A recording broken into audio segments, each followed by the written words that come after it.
Martin দ্বীপে যেতে রেজিস্ট্রেশনের প্রয়োজন আছে কিনা? আমার দেশের সম্পদ, আমি যদি সেখানে রেজিস্টার করে যাই, মানে এই জিনিসটা কেমন হলো না, স্বাধীনতা কোথায় পেলাম? সিকিউরিটি পারপাসে রেজিস্ট্রেশন হইতে পারে। দর্শক, কালের কণ্ঠের ভিন্ন ধর্মী আয়োজন জনতার কণ্ঠ।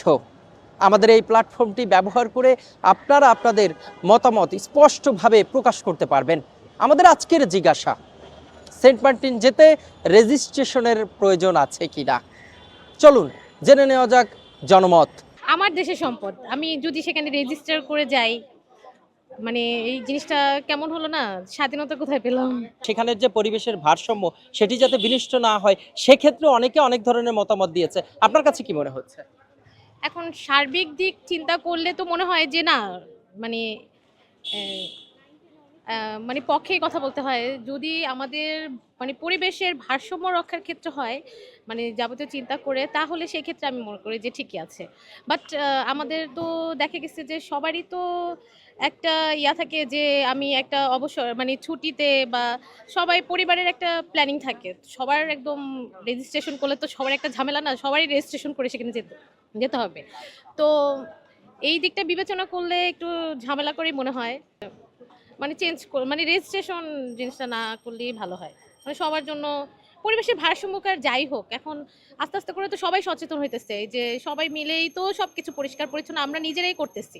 তো আমার মনে হয় না ওইভাবে ভারসাম্যহীনতা হবে, নিয়মটা না করাই ভালো। Probably not. কারণ হচ্ছে সেন্ট মার্টিন তো আমাদের দেশেরই অংশ। সো আমরা আসলে আমাদের দেশে অন্য কোনো জেলাতে যাওয়ার সময় রেজিস্ট্রেশন তো করি না। সো সেন্ট মার্টিনে যাওয়ার সময় রেজিস্ট্রেশন করার প্রশ্ন আমি দেখছি না আসলে। I think it's needed because হচ্ছে যখন মানুষ যাচ্ছে, যেটা আপনি বলছেন যে ধারণ ক্ষমতা আছে একটা, সো ওইটা অ্যাকচুয়ালি মেনটেন করা উচিত। হ্যাঁ, সবাই তো পাবে, সবার চান্সই আসবে। ওইভাবে হচ্ছে যখন রেজিস্ট্রেশন করা হচ্ছে তখন কিন্তু ডেটাবেস আছে, তাদের কাছে ইনফরমেশনগুলো আছে।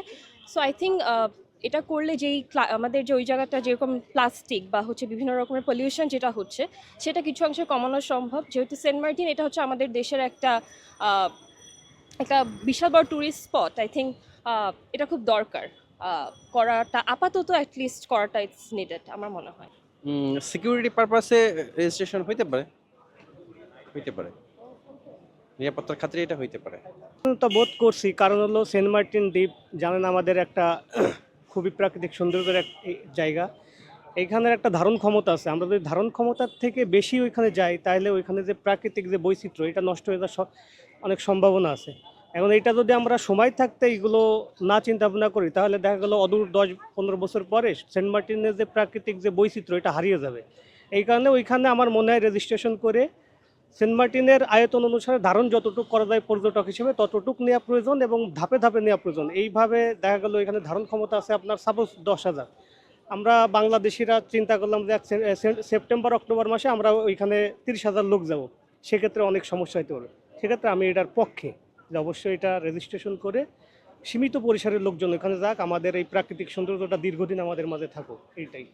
জি, এটা আগেই রেজিস্ট্রেশন প্রয়োজন ছিল, এখনও আছে। এখন হয়তো আলাদা করে এটার কথা উঠতেছে, কেননা আমাদের এখন প্রধান উপদেষ্টা ডক্টর মোহাম্মদ ইউনূস, ওনার সাথে যেহেতু আমেরিকার সাথে খুবই ভালো একটা সম্পর্ক আছে, বিশেষ করে হিলারি ফ্যামিলির সাথে, এই জন্য এই আলোচনাটা আবার হয়তো নতুন করে আসছে। কিন্তু এটা এই রেজিস্ট্রেশনের বিষয়টা, যেহেতু আমি পার্সোনালি সেন্ট মার্টিন একবার গিয়েছি, আমি এটার ব্যাপারে অবগত যে রেজিস্ট্রেশনের ব্যাপারটা আগে থেকেও ছিল এবং এখনও আসছে।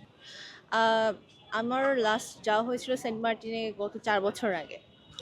তো আমার কাছে যেটা মনে হয়েছে যে এখন মানে 4 বছর আগে যে দ্বীপের অবস্থা ছিল, আহ, অপরিষ্কার অপরিচ্ছন্ন, অনেক বেশি মানুষ, কোনো নিয়ম শৃঙ্খলা নেই। এতটুকু একটা ছোট্ট দ্বীপ, বাট মানে হাজার হাজার মানুষ। মানে আমি দুর্যোগ ব্যবস্থাপনা বিভাগের স্টুডেন্ট, তো আমার কাছে মনে হয়েছে যে এরকম যদি চলতে থাকে তো এই দ্বীপটা আসলে বেশি দিন বাঁচানো যাবে না। তো আপনি যেটা প্রশ্ন করলেন যে রেজিস্ট্রেশন করা দরকার আছে কিনা, আমার কাছে মনে হয় হ্যাঁ, এটা যথোপযুক্ত একটা পদক্ষেপ হতে পারে। কারণ হচ্ছে যে এই দ্বীপটা আসলে বাংলাদেশের অন্যতম একটা ট্যুরিস্ট স্পট, যেখানে যেখানে আসলে সবার অনেক পছন্দের একটা জায়গা, অত্যন্ত আকর্ষণীয় একটা জায়গা। সো যদি এরকম কোনো একটা পদক্ষেপ নেওয়া যেতে পারে, আমার মনে হয় যে এই দ্বীপটাকে আমরা বাঁচায় রাখতে পারবো, আরো অনেক বছর আমরা এটাকে বাঁচিয়ে রাখতে পারবো। এখন রেজিস্ট্রেশনের যে বিষয়টা, এটা আসলে পরিবেশ মন্ত্রণালয়ের যে উদ্দেশ্য থেকে বলা হয়েছে, উদ্দেশ্যটা অবশ্যই একটা ভালো উদ্দেশ্য, যে আমাদের সেন্ট মার্টিনটা একটা ন্যাচারালি ভালনারেবল পর্যায়ে বর্তমানে চলে গেছে। বৈশ্বিক উষ্ণতার কারণে আপনার কোরাল রিফের কোরালগুলা কিন্তু মারা যাচ্ছে। তো আমার মনে হয় এই ক্ষেত্রে এটা সংরক্ষণ করাটা অবশ্যই একটা ভালো ভালো উদ্দেশ্য, আমি এটাকে সাধুবাদ জানাই। কিন্তু আমাদের এটাও মাথায় রাখতে হবে যে বর্তমানে আমাদের দেশের যে পরিস্থিতিটা, এক্ষেত্রে দেখা যাচ্ছে যে তিলকে তাল বানানো হচ্ছে, প্রতিদিনই একটার পর একটা গুজব দেখা যাচ্ছে। তো আমি আমি মনে করি এই বিষয়টাতে ভালো মহৎ উদ্দেশ্য নিয়ে আগানোর ইচ্ছা থাকলে আমার মনে হয় এটিকে নিয়ে বিভিন্ন ধরনের স্বার্থান্বেষী মহল রাজনীতির দিকে নিতে পারে জিনিসটিকে, বাজে একটি করে। আর সেন্ট মার্টিনের কথা যেটা বলতে হবে, যে আসলে প্রত্যেকটি ডেস্টিনেশনের একটা ক্যারিং ক্যাপাসিটি থাকে, একটি নির্দিষ্ট পরিমাণে অ্যামাউন্টের মানুষ সেখানে যেতে পারে, যাতে জিনিসটার ফার্দার কোনো ডিগ্রেডেশন বা ক্ষয় না হয়। সেই জিনিসটাকে মাথায় রেখে আমার মনে হয় পরিবেশ মন্ত্রণালয় এটার রেজিস্ট্রেশনের কথাটি তুলেছিলেন। আমি মনে করি এটা একটি ভালো উদ্যোগ। তবুও আমি আশা করব যে পরিবেশ মন্ত্রণালয় বা পর্যটন অধিদপ্তর তারা পরিবেশ সংরক্ষণের পাশাপাশি অন্যান্য এক্সটার্নাল ফ্যাক্টরগুলোকে তারা কনসিডারেশনে নেবেন, এবং এই ধরনের একটি পদক্ষেপ নেওয়ার আগে দেশের জনগণকে একটি ক্লিয়ার মেসেজের মাধ্যমে এটির উদ্দেশ্য কি, কেন করা হচ্ছে এবং এর ইমপ্লিকেশনগুলো ক্লিয়ারলি জানিয়ে বুঝে তারপরেই তারা পদক্ষেপ দিবেন বলে আমি আশা করি। ভালোভাবে দেখতেছি হচ্ছে, কারণ হচ্ছে আপনার সেন্ট মার্টিন একটা মাত্র 8 কিলোমিটার একটা মানে লং একটা দ্বীপ। সো এখানে আপনি যদি দেখা গেলো 1 মাসে 20,000 মানুষ চলে যায়, সেক্ষেত্রে একটা হিউজ ইম্প্যাক্ট পড়তে পারে এখানে। সো সেক্ষেত্রে আপনি যদি চেষ্টা করেন যে মানুষ কমায় আনার জন্য বা ভিজিটর কমায় আনার জন্য, সেক্ষেত্রে এটা একটা ভালো উদ্যোগ। তো আমি মনে করি এটা একটা পজিটিভ ইম্প্যাক্ট সেখানে পড়বে।